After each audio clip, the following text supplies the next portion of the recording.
Jadi sebenarnya apa aja sih yang mau kita bahas pada malam hari ini? Jadi pertama ini kita akan bahas juga mengenai percakapannya Yehuda dan Yakub Israel. Jadi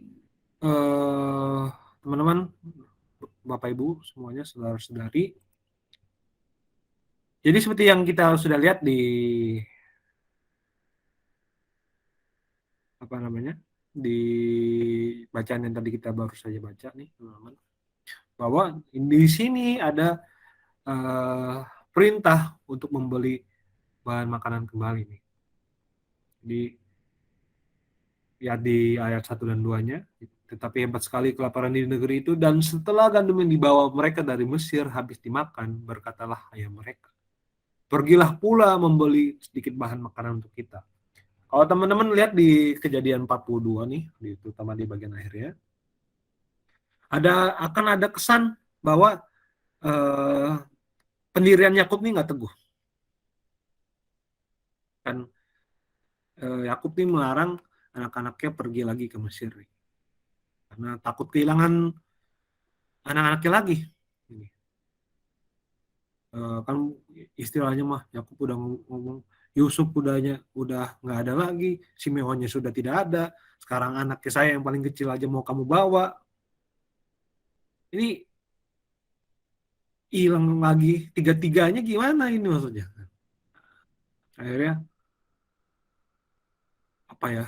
Jadi dilarang anak-anaknya buat ini. Tapi akhirnya memang sebenarnya kalau kita mau lihat konteksnya ya teman-teman ya, larangan itu sebenarnya respons atas permintaan atau jaminan Ruben terhadap Yakub. Nah, tadi juga sudah disinggung-singgung juga nih tentang Ruben ya, kurang dipercayai oleh Yakub karena memang ada beberapa kesalahan ya dilakukan oleh Ruben. Salah satunya Ruben kan sudah meniduri ya udik ayahnya, dan maksudnya dan mungkin juga bukan seorang yang didengarkan juga, karena pada waktu itu Ruben udah usul Ruben tidak, ya maksudnya sudah mau menghalang-halangi mereka, tapi mereka tetap mencelakakan Yusuf istilahnya. Jadi kan mungkin secara kasat mata ya kita bisa lihat bahwa Ruben sendiri sebenarnya nggak direspek banget sama orang-orang. Nah, lalu juga kalau kita melihat bahwa setelah gandum yang dibawa mereka dari Mesir habis dimakan, maksudnya kan karena kelaparannya masih ada, jadi maksudnya mau nggak mau mesti tetap ada orang beli gitu. Udah nggak bisa ngapa-ngapain lagi, udah nggak bisa inilah makan apa ya minum air aja gitu, udah nggak bisa, mesti makan.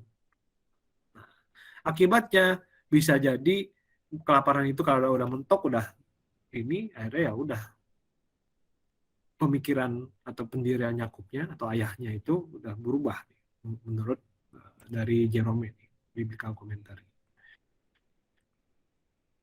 Lalu juga di sini kita lihat bahwa ada permintaan Yehuda nih di ayat 3-5.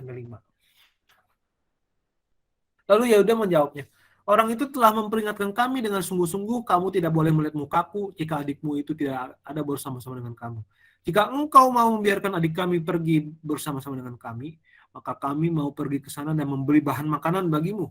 Tetapi jika engkau tidak mau membiarkan dia pergi, maka kami tidak akan pergi ke sana. Sebab orang itu telah berkata pada kami, kamu tidak boleh melihat mukaku jika adikmu itu tidak ada bersama-sama dengan kamu. Nah, tapi di sini juga mungkin sebagai supaya gampang negonya lagi ya. Tapi ini opini dari saya juga ya. Tapi meskipun ini juga digarisbawahi juga oleh Jerome, bahwa Yehuda ini tidak menjelaskan sama sekali mengenai tuduhan mata-mata dan Simeon yang ditahan. Sebenarnya macam-macam sih. Mungkin memang tidak dijelaskan karena mungkin ada taktiknya tertentu, mungkin ya. Atau mungkin juga karena kitab Taurat itu kan ditulis ya, teman-teman ya. Ditulisnya kan lama setelah semuanya terjadi itu. Jadi ini bisa jadi kayak semacam ada ya dari editornya, dari penulisnya itu tidak memasukkan ini. Karena memang mungkin kan yang lebih ditekankan di sini kan ya adiknya ini mau pergi atau enggak gitu. Kalau adiknya pergi, kita semua pergi bisa beli makanan dan kita selamat gitu. Tapi ternyata kalau misalkan nggak mau pergi, ya udah gitu. Jadi memang mungkin mau menunjukkan bahwa fokusnya di sini ya memang ke Benyaminnya. Nah, lalu responsnya dari Yakub atau Israel. Lalu berkatalah Israel, mengapa kamu mendatangkan malapetaka kepadaku dengan memberitahukan kepada orang itu bahwa masih ada adikmu seorang? Jadi juga ada kesan juga nih teman-teman bahwa Yakub tidak menyadari akan kondisi yang diberikan oleh orang itu. Ya maksudnya Yusuf ya teman-teman, yang kali juga bingung juga orang itu siapa. Eh, bahwa ada terlihat kesan nih ini komentar juga dari Jerome juga, dan langsung dijawab oleh anak-anak Yakub bahwa mereka pun tidak menyangka bahwa adik mereka Benyamin akan diminta, karena mereka sudah menjawab sejujur-jujurnya nih pada Yusuf.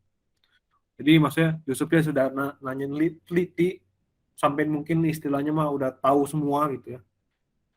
Dan kalau dipikir-pikir juga jarang ya kalau di kita juga sekarang, oh ya ada adiknya nggak di rumah?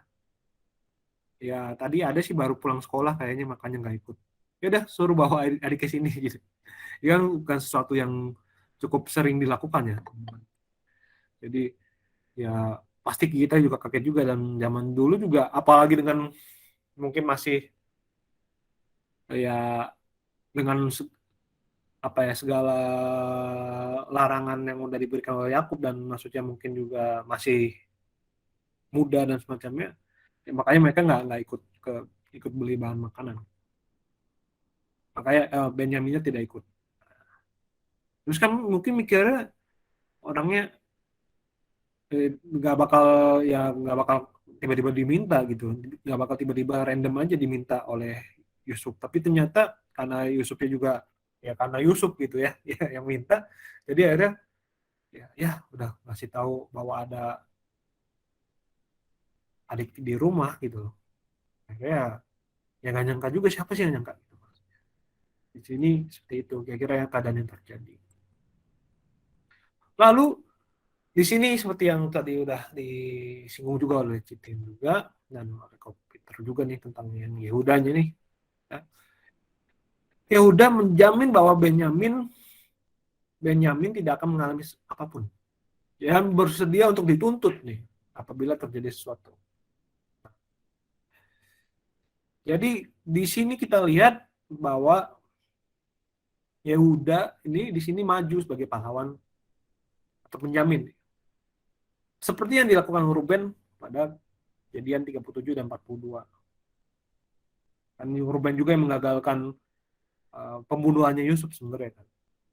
Meskipun akhirnya tetap udah dijual aja lah daripada dibunuh gitu kan. Dan maksudnya 42 itu juga ketika Ruben mencoba untuk menjamin gitu. Jadi eh, dan mesti teman-teman sadari juga pada zaman dulu juga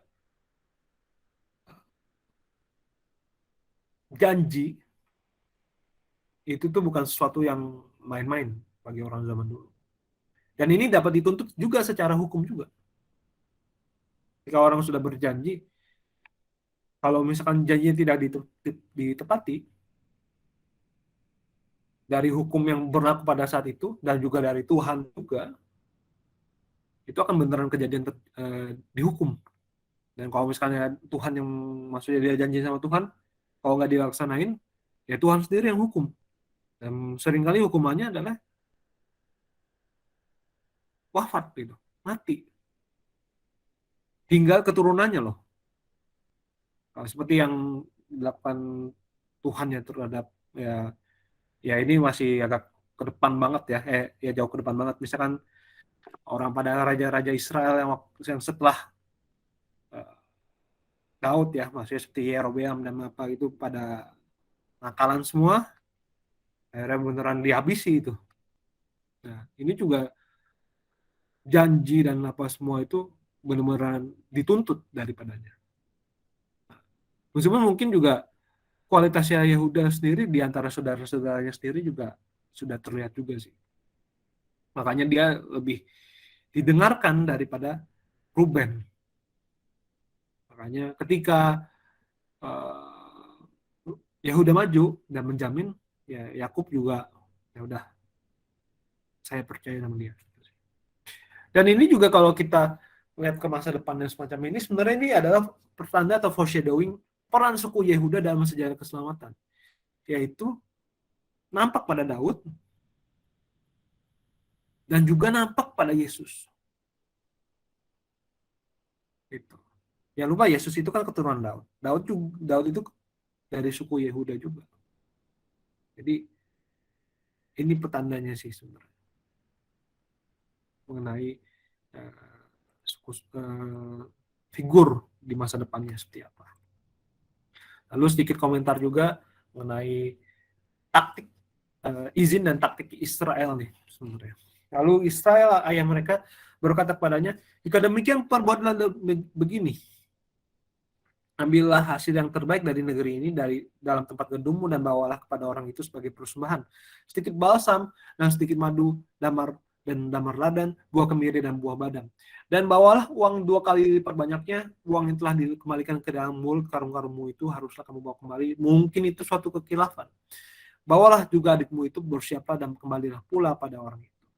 Jadi di sini sudah ada Yakub percaya sama si Yehuda, akhirnya ya udah, akhirnya dikasih ujangan mesti gini gini gini. Salah satunya ini adalah membawa persembahan yang terbaik untuk orang yang berkuasa. Ini sebenarnya mungkin ya sampai sekarang juga ya, itu ada suatu hal yang lazim nih ketika kita bertamu, terutama ke orang yang punya kuasa lebih uh, besar daripada kita ya. Mungkin kalau sekarang bahasanya hampers ya teman-teman ya, bungkusan gitu. Dan mesti dilihat juga bahwa buah-buah yang diberikan itu buah terbaik yang tidak ada di Mesir, alias buah kas nih, menurut Haiduk nih.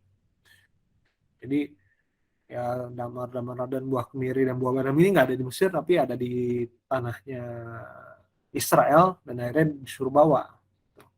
Dan di sini mereka bermaksud untuk memperlihatkan kejujuran pada penguasa Mesir. Jadi kan uangnya bisa jadi kayak kebawa, dan eh, anak-anaknya kan udah janji juga mau bawa Benyamin. Gara-gara itu ya udah dibawain, supaya maksudnya ini loh, kami sendiri nggak ada iktikat jahat gitu.